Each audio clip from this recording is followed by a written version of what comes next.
Good afternoon and welcome to the Dibble Institute's March 2024 webinar to join us today to talk about relationship education from an economic and policy perspective.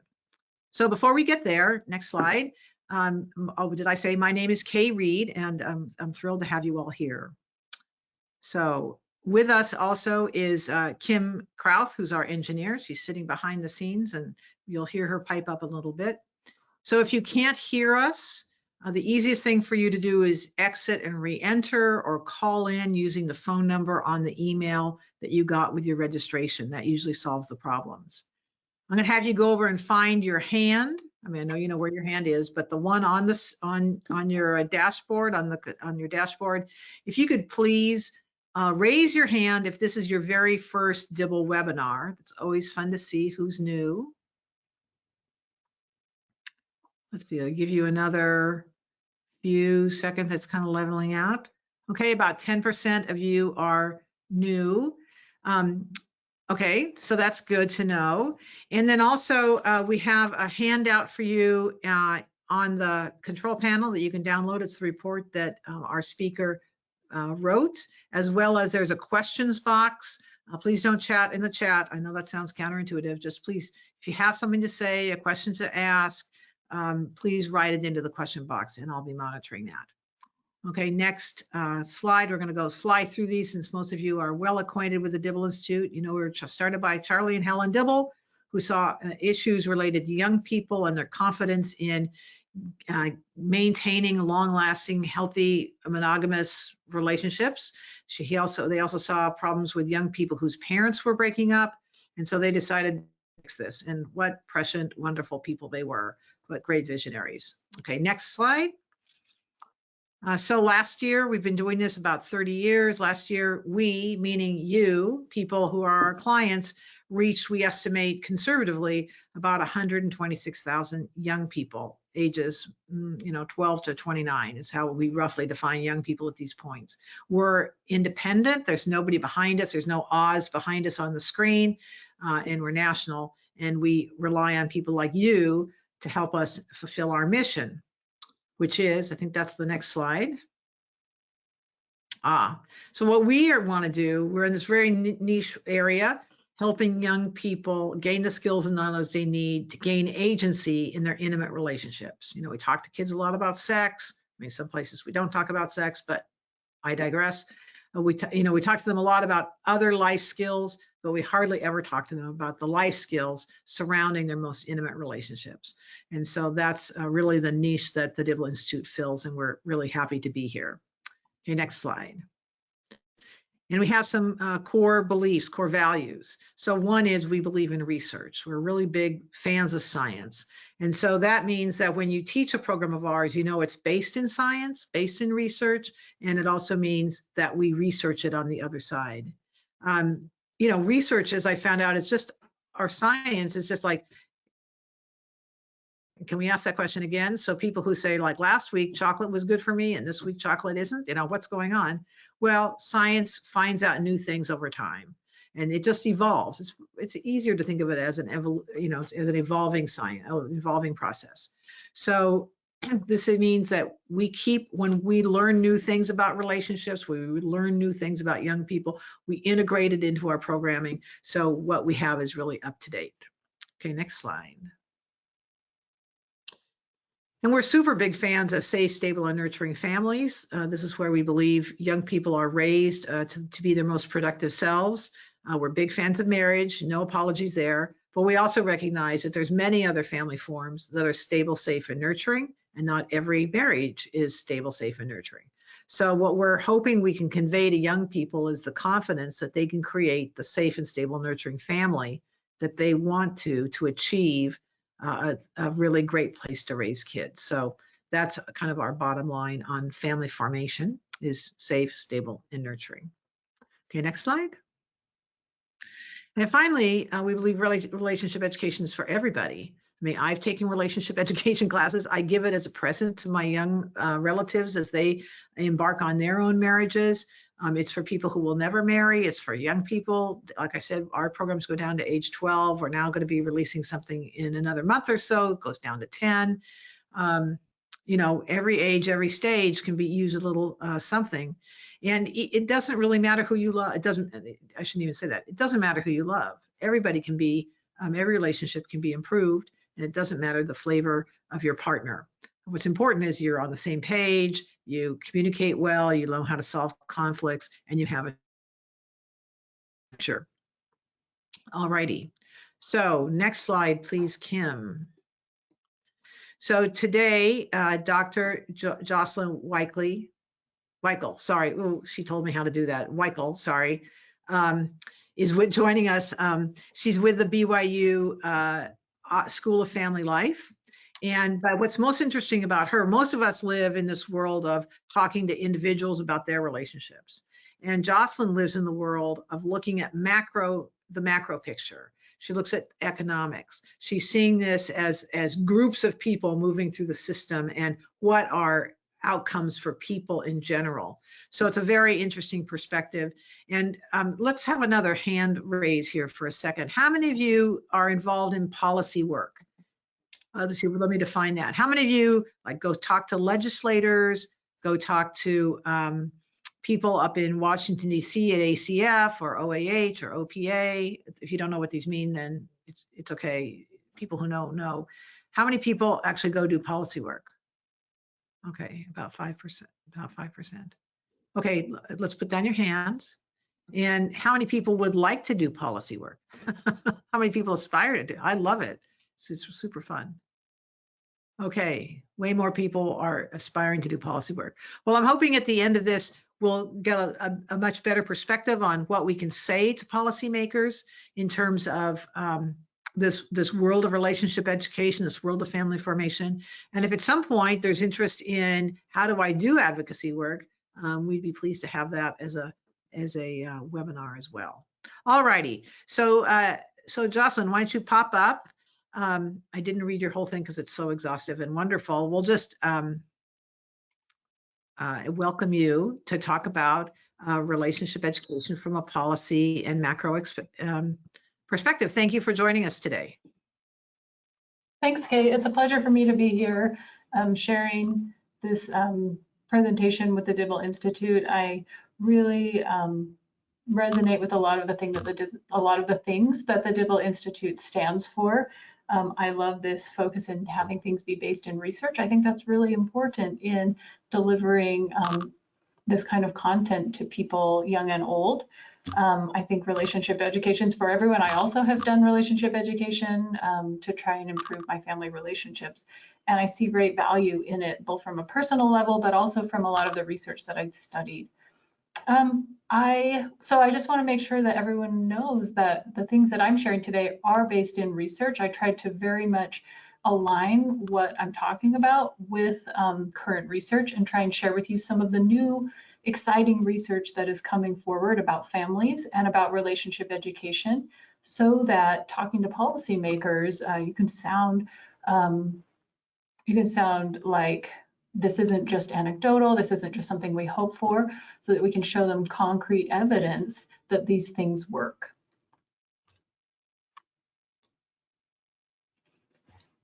All right, so I just wanted to, as a jumping off point, I wanted to jump off from this, one of the Dibble Institute's founding sentiments, which is we believe in safe, stable, and nurturing families. And I think that helps us understand why relationship education is so important. Many of you, I saw the roster of who was attending today, and I see that many of you are the people on the ground providing this relationship education, and a lot of you are working with children and youth. And this is going to have long-term ramifications for these people that you're working with. So as I'm thinking about this, I know that a lot of you are probably envisioning some of these youth that you're working with and their household contexts and the environments that they're coming out of. The Dibble Institute believes in safe, stable, and nurturing families. And there's been some new interesting research coming out about the importance of families. In particular, this idea that living with two parents will translate into short and long-term benefits for kids. and not necessarily because of marriage being the most important thing. The factor, like even looking at it just from a lens of resources, that 2 is greater than 1. And so having 2 caring adults that are there on a daily basis seems to help kids in a variety of ways. Having 2 people that can be contributing economic resources to the family seems to be important. Now, this is something that has not been traditionally talked about from a policy perspective, but we're seeing a lot of advantage coming to kids when there are 2 parents: financial advantage, economic outcomes, better health, longevity. And so when we're thinking about relationship education from this perspective, it's important to think about the resources that kids have as one of the reasons why relationship education might be important, not just for the individuals, but for their entire family. Okay, let's see the next slide. All right, this is just showing a picture of what marriage rates have looked like historically. We see this retreat from marriage. We see that lots of, in some sense, marriage and childbearing have become decoupled. And so more children are being born to unmarried mothers now than ever before. At the same time, being a single parent is a very difficult job. And part of what makes it difficult is just that there are fewer adults in that home that can be contributing to the child. So this is being recognized in new research as part of what could be contributing to intergenerational advantage and disadvantage. And so it would be really helpful for kids who are growing up to have this increased relationship education in order to be able to sustain romantic relationships, intimate relationships. Okay, next slide, please. Okay, for some time, marriage has not been discussed as a policy tool. Relationships have not been discussed as a policy tool. Things like providing financial support, opening education pathways, those have been the more traditional policy levers that policymakers have been wanting to use, and to much great success. Those have been helping a lot of people to try and escape poverty, but the evidence keeps mounting that parents are kids' greatest asset. And so having 2 of them every day seems to matter. I'm seeing evidence, these are 2 books that have come out by 2 very diverse scholars, one more on the liberal side, one more on the conservative side, who have come to, taken all this evidence together and essentially came up with the same message, saying that kids, from a child perspective, it's really important to have stable relationships in their family. All right, next slide. So what is happening with intimate relationships? Why aren't people getting married, or why are they retreating from it? And I see 3 main drivers. Are economic drivers. For example, it's just really expensive. Education now is more expensive than it was 30 years ago. Housing, medical costs are all much higher fractions of people's income than they were previously. In addition, the occupational landscape has changed considerably. And so what it means to technology has changed things so much that like white collar jobs now look very different than they did 30 years ago. And there's been a little bit of a hollowing out of the middle class. And so there are these economic pressures, increased pressures on people that make it more difficult to think about marrying and having a family. There's been considerable social change.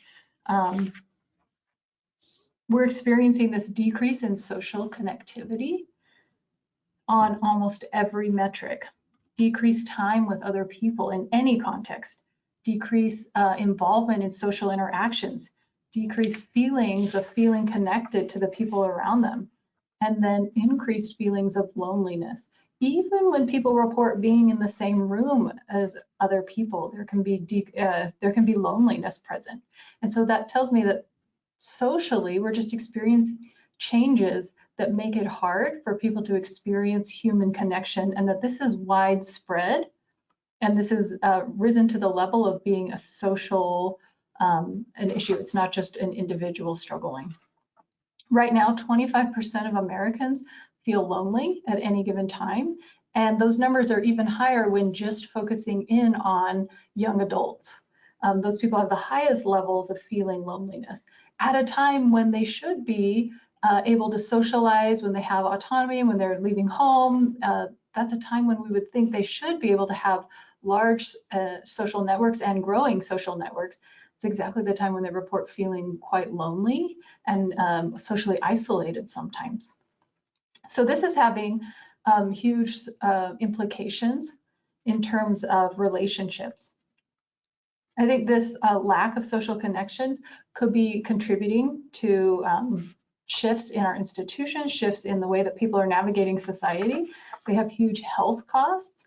It's been estimated by the Surgeon General that this social isolation that people are experiencing costs $6.7 billion each year in Medicare spending. So that's a big number right there that has, a direct translation to public costs. Even before COVID, the Surgeon General issued a warning, and he doesn't issue warnings. The current one is he doesn't issue warnings all the time. These are about kind of the most pressing health issues. And he issued a warning related to the negative consequences for health about lack of social connection. So at the time, he said it should be a national policy priority to advance pro-connection policies and programs that promote quality relationships in human connections. So I hear this Surgeon General calling us, right? Calling us and saying, we need more of what you're doing, helping people, teaching people through pro-connection programs. But even with him saying and putting out this warning saying we need more of this, it just seems like there's a little bit of a disconnect between the recognition that this is happening and the know-how for how to address it. Okay, and then finally, I think relationship skills are important for people, and it's something to be considered. Okay, let's see the next slide. In terms of relationship skills, we might think that now young people are growing up with different relationship skills in terms of how they develop. They might have fewer models to watch to learn how to form intimate relationships.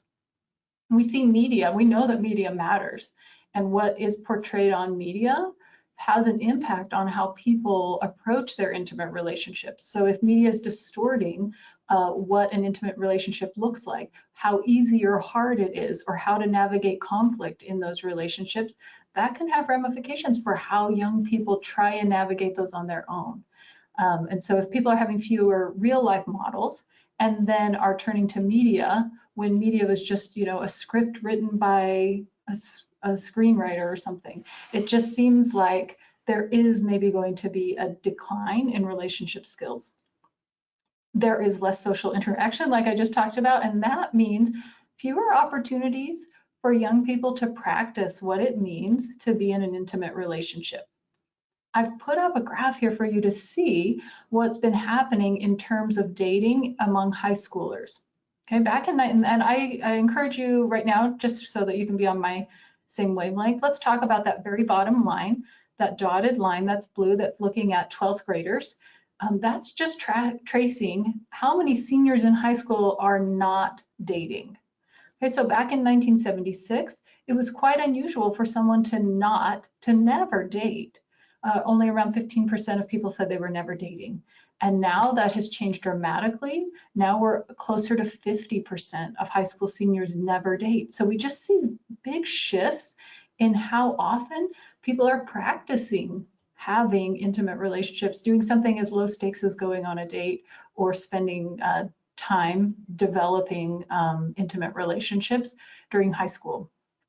High school just seems like a chance where you could practice getting to know people in a setting where you're interacting with a potential partner, but not necessarily, I guess, I'm not saying that high schoolers should be getting married, but I do think that high school might be a chance for people to practice developing intimate relationships so that as they enter emerging adulthood and beyond, they have these experiences to draw on.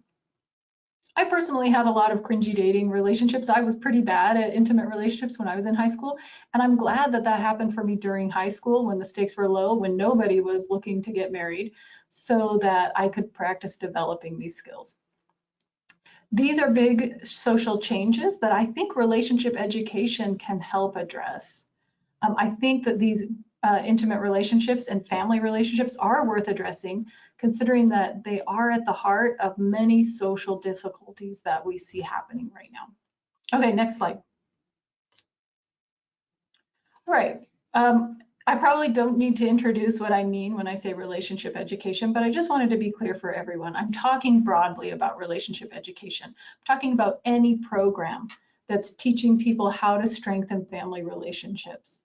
And part of the design of those programs is that they teach relationship skills, that they teach communication, conflict management, helping people with commitment to partners, those sorts of things, so that individuals who take relationship education can be given these practical tools and skills for their relationships. Okay, next slide.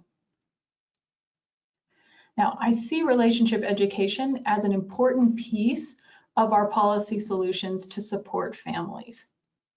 Given that we probably have economic drivers, social drivers, and relationship skills all contributing to some of our most pressing social issues, I don't think that only addressing the economic drivers is going to be enough.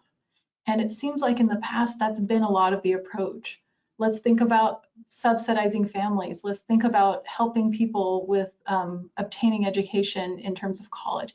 I think those are wonderful and need to happen, but I don't think it's enough. I think it needs to be more multifaceted. And I think that we need to turn to more micro level interventions because those have a strong potential to make a difference.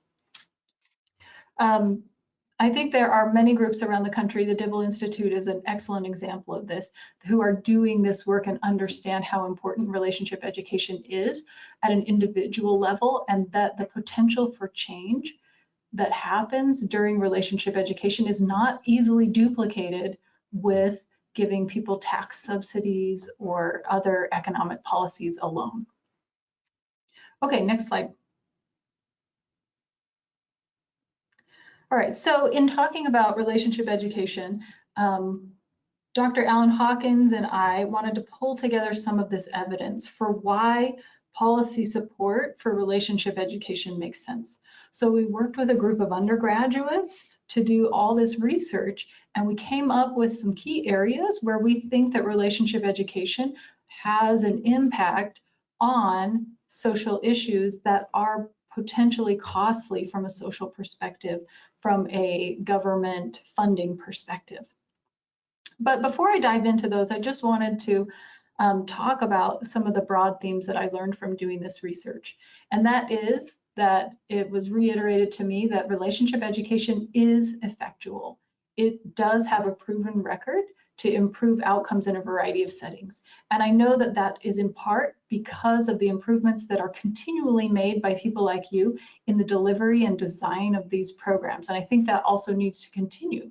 But I'm seeing a lot of research showing that this does help families. It's cost effective.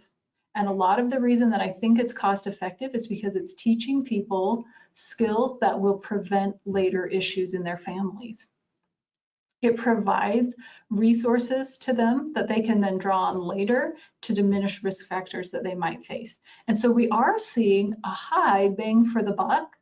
And I think a lot of that's because it's preventative in so many ways compared to trying to address problems after they have cropped up from a social perspective.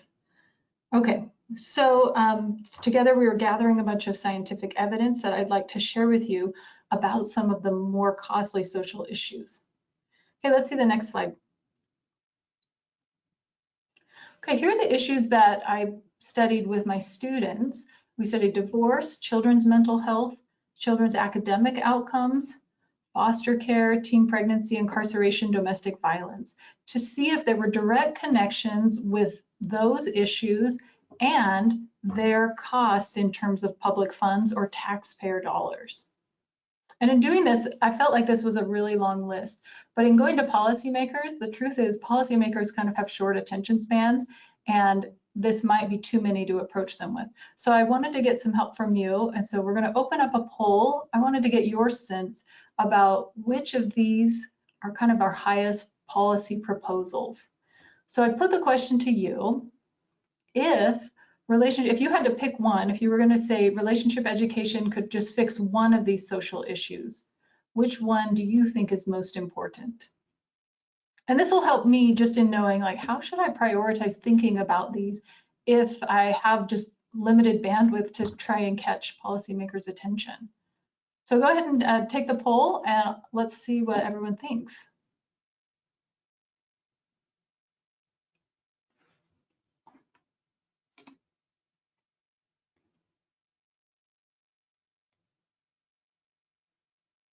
Okay, I see some good answers coming in.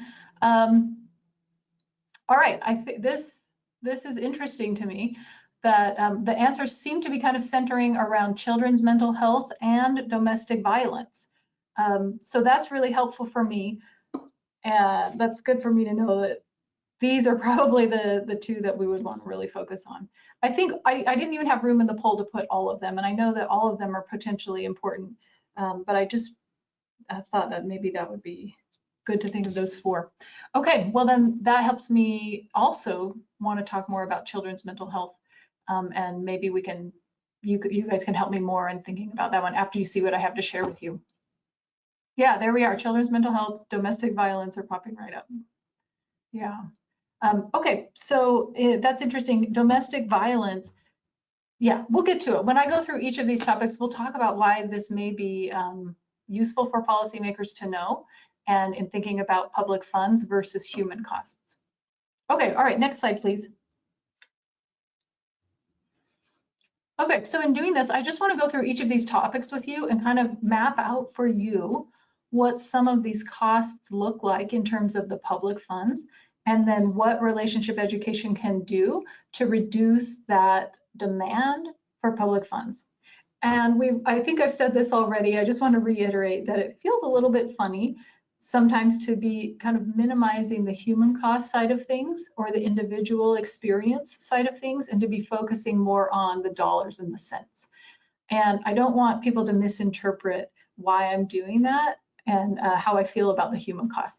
I think the human benefits of relationship education are so important, and what happens for individuals in their lives is meaningful and highly valuable. I think it's also, in addition to that, helpful to think about these public costs, especially when we're talking about it in the context of trying to be able to advocate policymakers for more attention on these issues. If we can put it in terms of how they're preventing future issues and saving public dollars, then I think that that can be motivating. So that's why I'm focused on the dollars and cents today. But I want you to know I also deeply care about and have benefited myself from kind of these individualized benefits that it provides. Okay, so here's how I'm thinking about it, kind of like this mediation exercise where we have relationship education that then leads to the social outcome that we're trying to address. And then that social outcome, having less pressure on that social outcome, can then save taxpayer dollars. So the first one I want to talk about is divorce. Families of divorce often have greater reliance on public assistance. It's been estimated that it costs $33.3 billion each year to take care of families who are dealing with divorce. Now, this is what we have a safety net for.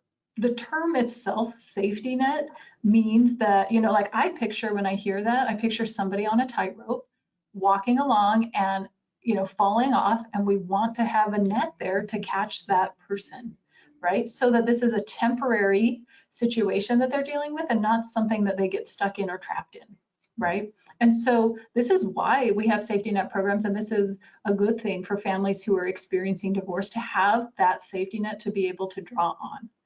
The idea here is that relationship education may be able to reduce the need for divorce in the first place. And if that happens in positive ways, then we can reduce that demand for public funds. We might not have as many people demanding those funds. Okay, next slide. All right, so divorce is costly. I put here some of the things that make divorce so difficult at an individual level. It's very stressful for people to go through a divorce, including financial stressors, emotional stressors, relationship stressors, and it's very difficult for children. I think most of you are probably familiar with this. So let's move to the next slide and think about what relationship education can do to address this. Many studies have confirmed that relationship education can reduce divorce rates. Okay, and it does this through a couple of channels. First, relationship education, when couples are still intact, teaches couples how to maintain their relationship. It teaches them relationship skills, gives them practical ways to manage their communication, to manage conflict, to manage their boundaries, to build healthy practices like traditions, to build rituals and routines in their family that help their family to thrive, which is the goal.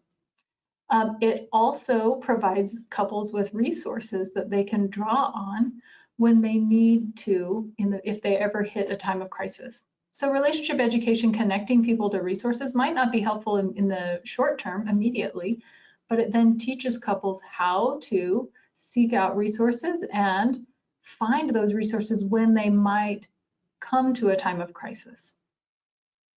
So that's the first way that relationship education can help reduce divorce rates. The second way is that, especially in the realm of premarital education, couples taking premarital education might realize that they're not well matched for each other because of that relationship education process. Most premarital education curricula include premarital inventory, which is a battery of questions that couples go through together, and they discuss topics that they might not otherwise have thought about discussing.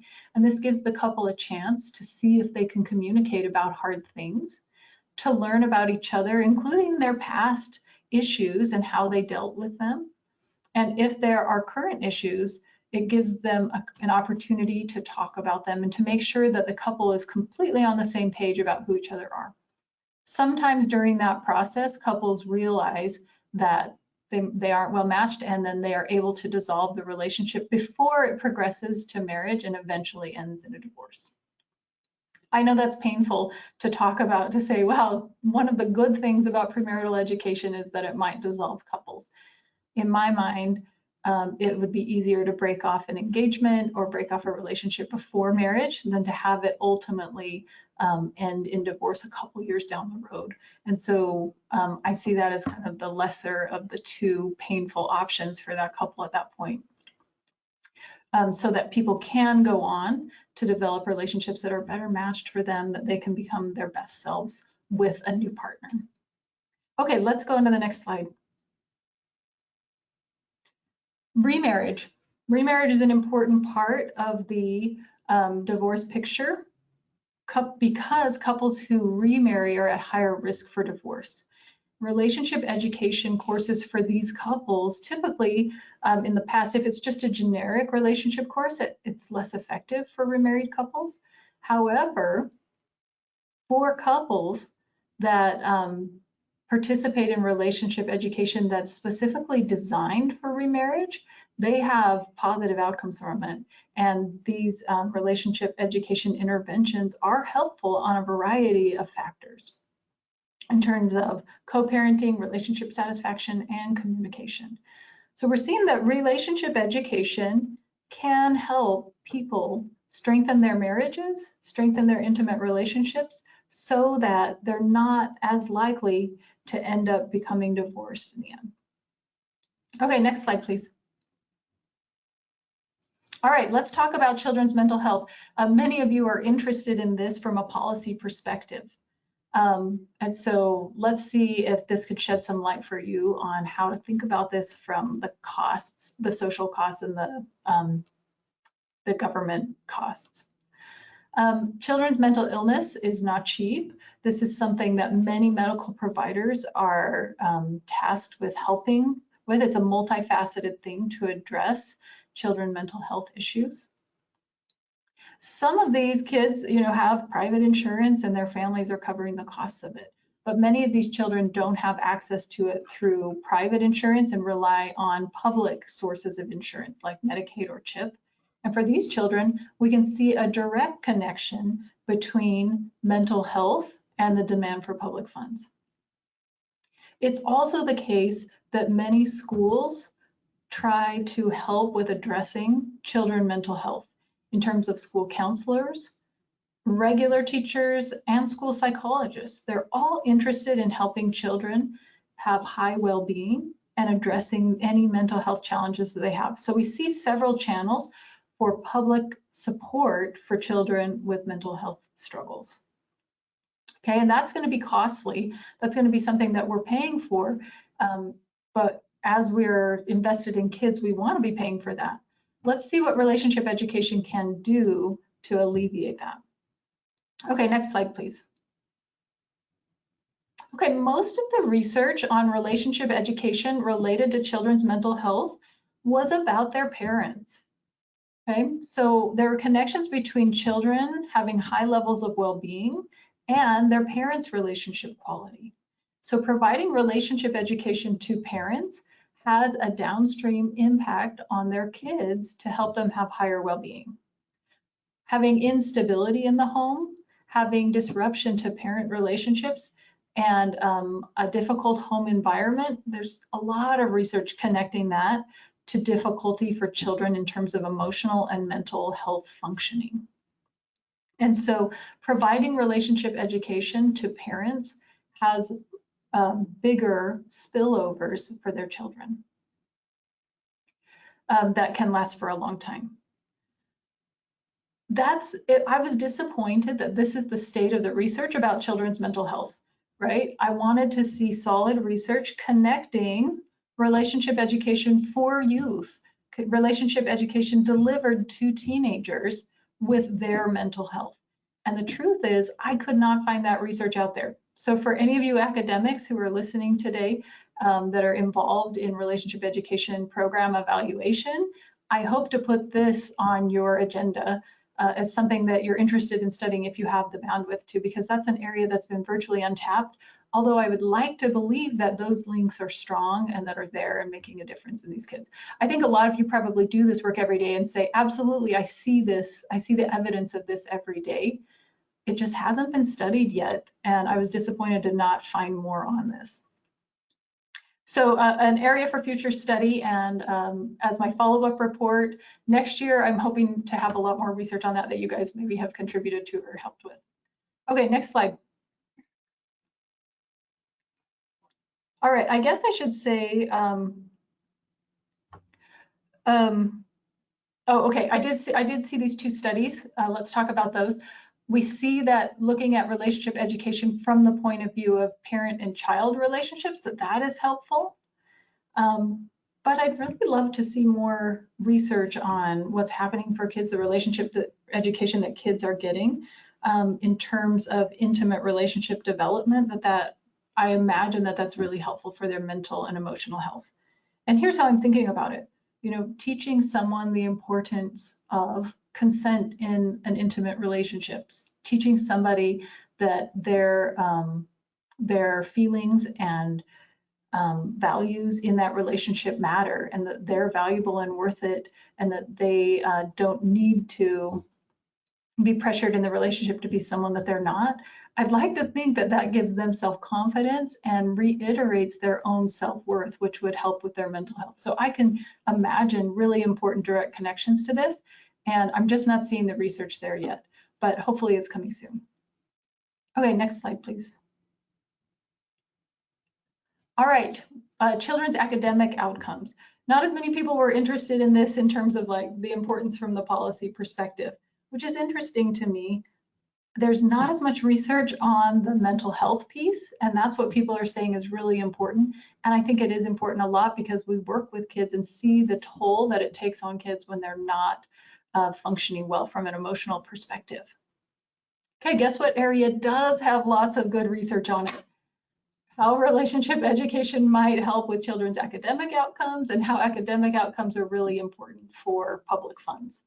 And so this is funny that there's this mismatch in terms of what we would like to be able to motivate and then where the state of the research is right now.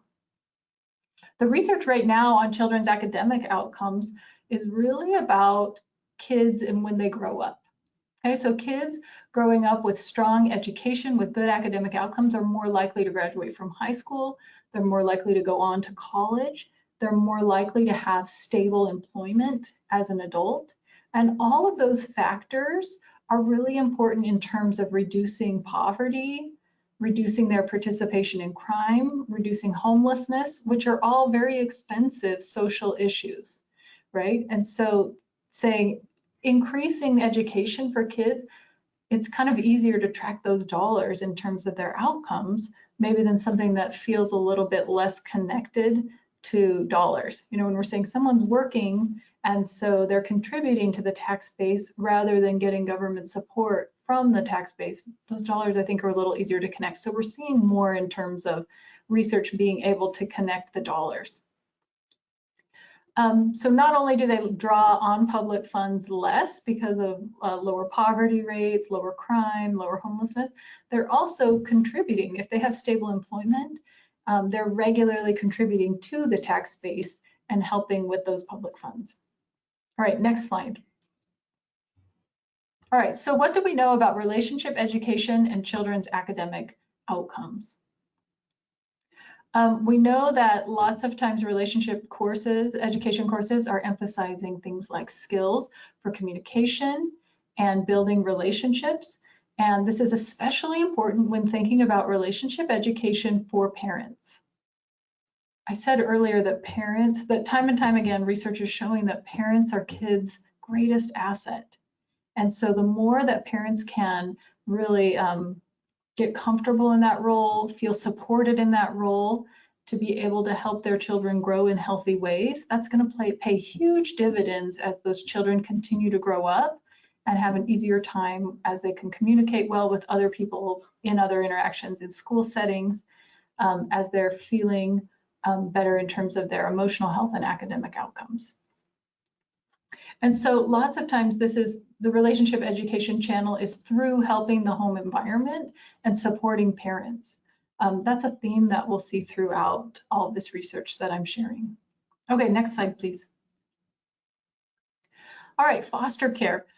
You know, foster care doesn't touch as many children as, say, some of these other issues that we've been talking about, like children or emotional health. But it's nonetheless something that draws on public funds. And so I felt like it was worthwhile to look at foster care. It's also true that this is a select group of families that probably need extra support from a social perspective. And so the more that we can do to try and help families touched by foster care, the more that's going to be, you know, from a risk and resilience perspective, that's kind of targeting people who maybe need our attention the most. I felt like this was relevant from that perspective. All right, foster care costs about $78,000 each year per child in foster care. Okay, so even though not many children are in foster care at a given time, it still is expensive to be making sure that they're adequately cared for in safe and healthy environments.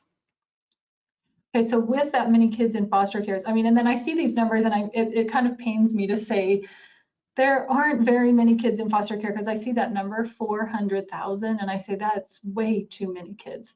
That's actually not a small number, right? And so even though we say this is a small overall percentage of the population, that's a lot of kids. And it would be nice to be able to address some of their needs through relationship education. Okay, next slide. All right.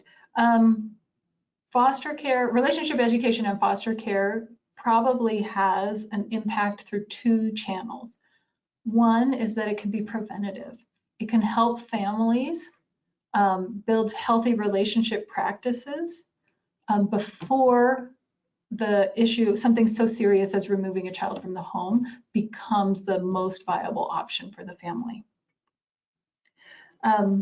Foster care, youth who are in foster care, we talked about the importance of having social models and people to talk to about building healthy relationship skills.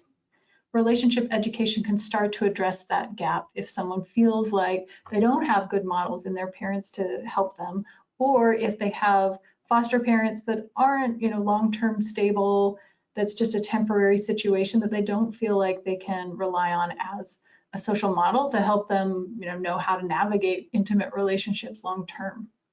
So these kids especially need added support and help in understanding intimate relationships. It's also true that working with parents who have had their children taken and placed in the foster care system is an important piece of the financial picture for why relationship education could help with foster care. And that's because helping parents grow in terms of their ability to adequately take care of their children can shorten the time that a child spends in foster care and can speed up that reunification process. Okay, so I see that as good on many fronts. It's probably good for kids to be back with their parents if the parents are capable and ready to care for them. And then it also, in terms of a public spending perspective, reduces the amount that socially we're spending on kids in foster care. Okay, so for most situations, that feels like a win-win.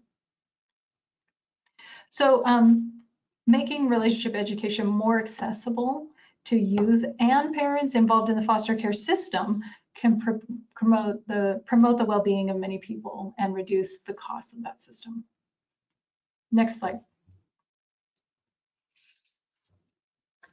Okay, I'm interested that not very many people were interested in teen pregnancy or thinking that that would be something to kind of pitch to legislators. You know, teen pregnancy is something that has been going down for many years now, and but this is also something that from a public perspective is costly. And in large part because young mothers often depend on social programs for healthcare costs, and this disrupts their education, and so it makes it more difficult for them to sustain meaningful careers going forward. It's just hard, right? So let's think about relationship education as a tool for decreasing teen pregnancy. And what would that look like? I imagine a lot of you are in this space right now, so you probably have more to say about this than I would, but here's what I found in the literature. Let's see the next slide. This is really important for helping youth learn how to form healthy relationships, sexual relationships, but also in terms of how they're communicating with their partner and in terms of risky sexual behavior. I have a poll for you. I want to know if you can, like, what you think the effectiveness of relationship education for teenagers for pregnancy is. So we've got these rates. I just want you to select one. What do you think it is? But let me tell you, this was a randomized, this is coming from a randomized controlled trial. What do you think the rate of pregnancy was after 1 year for those who took a relationship education class? And let me give you this context. For those who were in a typically biologically oriented program only that didn't really have the relationship education component, their rate was 6.1%, and in a control group, they had a rate of 6.5%. And so what do you think would be, you know, with relationship education as part of this teen intervention? Okay, I see your answers rolling in.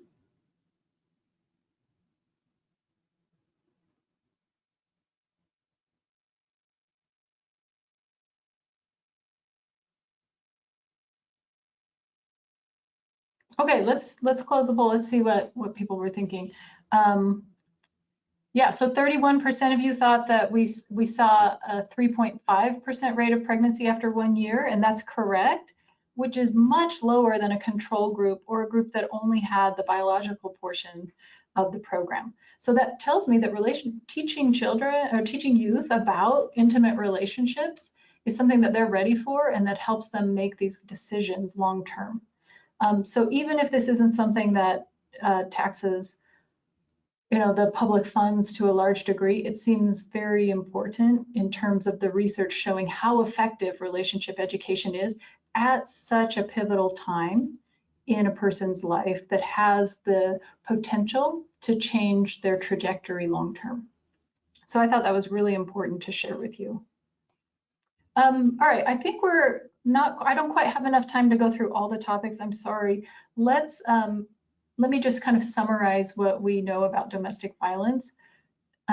Domestic violence seems to have enormous personal costs, but then in terms of how that translates into public funds, it wasn't quite the same. Go ahead and skip forward. I'm going to have to skip incarceration today, and just saying that, yeah, incarceration is expensive. So if we can help people stay out of prison, that would be really helpful. Domestic violence also just has very large personal costs, and many of you are interested in seeing domestic violence addressed. In terms of how domestic violence impacts public funds, there was less about that. It just seems like a lot of time domestic violence is borne, the costs of that are borne more at the individual level. Although we did see some estimates that said the economic costs are around $12 million every year. But this is coming from things like absenteeism at work, court dates, things like that, that just didn't feel to me like we're adequately capturing how disruptive domestic violence is and the costs.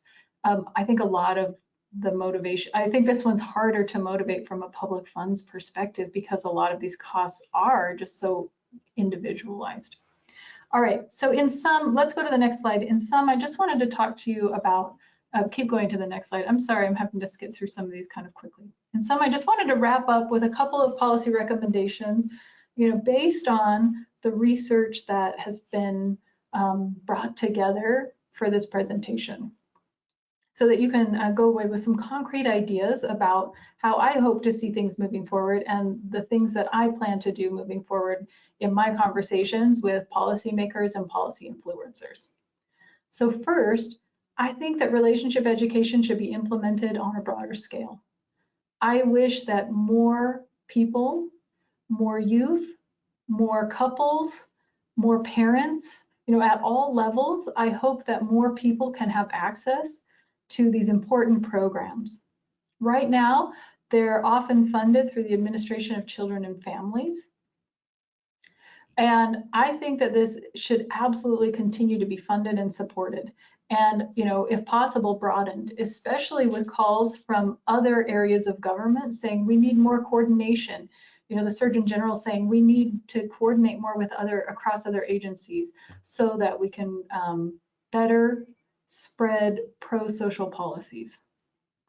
Okay, can you skip 2 slides forward? Oh, sorry, go back one. I thought we had a second slide. Recommendation number 2. Can we go back to recommendation number 2? There we go. Okay, my recommendation number 2, I think relationship education should continue to be tailored to reach target populations. Many people have unique needs, and I think that the value of relationship education could be even further increased by having, increased catering of these programs to specific circumstances. Catering in terms of family situations, catering in terms of individual learning styles and needs, but also catering in terms of cultural background, which can help people think about relationships in different ways. All right, next slide. All right, I think that states can do a bigger piece of the lift in terms of playing a role in integrating relationship education into our communities. States have some natural ways that they interact with families, schools being a primary channel for being able to catch people and help deliver some of this content at a time where it can really make lifelong differences.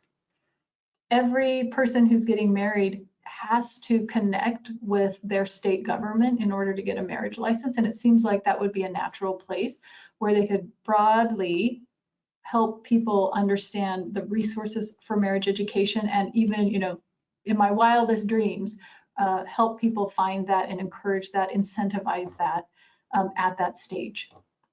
Divorce processes are another natural touch point where families interact with states, and I think states could use some of these natural touch points as a starting point. They could also get more creative and find other ways. There are many ways that states are trying to reach families, but it just gets hard to take care of the universe of all families in a state. But I think using some of these natural touch points could be an added way to have states be helping with this. Okay, recommendation number 4.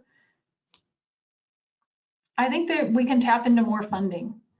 A lot of relationship education funding comes from the federal government, and so I think that's where we need to keep working to make sure that this funding continues and expands. But I recently saw a report that came out about TANF funding for this. TANF, one of TANF's specific funding allocations is for relationship education programs to strengthen fatherhood, marriage, and families. But right now, around 1% of TANF dollars are allocated to relationship education. And states could be using more of that funding. In most states, federal TANF funding that is intended for relationship education was left on the table. So there is funding there to use for this. And for some reason, a lot of states just aren't fully utilizing this source of funding that's there. And I think that we could come up with other funding streams if there was just more of a culture of understanding the importance of these micro level interventions for addressing these broad social issues that policymakers want to make progress on. Okay, next slide, please. Okay, so in closing, I just want to thank you for your attention. Thanks for being here and contributing. I'd love to further the conversation. I'd love to hear more about what you're seeing in terms of children's mental health. I'd love to hear more about what you're seeing, why domestic violence was a really important area for you in terms of thinking about relationship education, and so that I can think more carefully about how to share these messages with policy influencers. I think these have great reach to reduce public funds and would also just be broadly really beneficial for addressing a variety of problems. Please reach out to me. I've left my email address here. I'd love to hear from you if you'd like to continue the conversation. And thank you for this opportunity to share this research. Thank you so much. I had a real quick question, and if you have 1 minute exactly, but I have been hearing that it's better for a child if they're in a family that is high conflict, unstable, if they're in a marriage. So they're in a family, married family that's high conflict, low stability, that it's better for that child to have their parents be divorced, as opposed to, yeah. So that's just, can we just clarify that marriage isn't like great if you're in a bad marriage, right? Yes, absolutely. Yeah, I do want to be clear on that. Not all marriages should continue, and I hope that it wasn't interpreted that I was suggesting that. I think some marriages with relationship skills, with support, could be sustained, but there are those marriages that are just toxic, that are all around bad for the couple as well as their children long term. And so I would hope that we're not encouraging those families to stay in those marriages. I still think relationship education could help those families, but in different ways. Right. Okay, great. I just wanted to clarify that. We're all in for safe, stable, and healthy families. That's the bottom line here. Well, thank you everyone for joining us today. Some of you asked about the archive of this. We will have it on our website in a couple of days, along with PDFs of the slide and the report, so you can refer back to it, or you can send it on to others. So next slide. And next month, oh, it's going to be great next month. We have another researcher, Dr. Heidi Rueda, who is going to talk about exploring dating and disabilities with adolescents. So it's not a topic that I've ever heard discussed, and so we're super excited to have her with us next month. So until then, enjoy the springtime and be well. Thank you. Take care.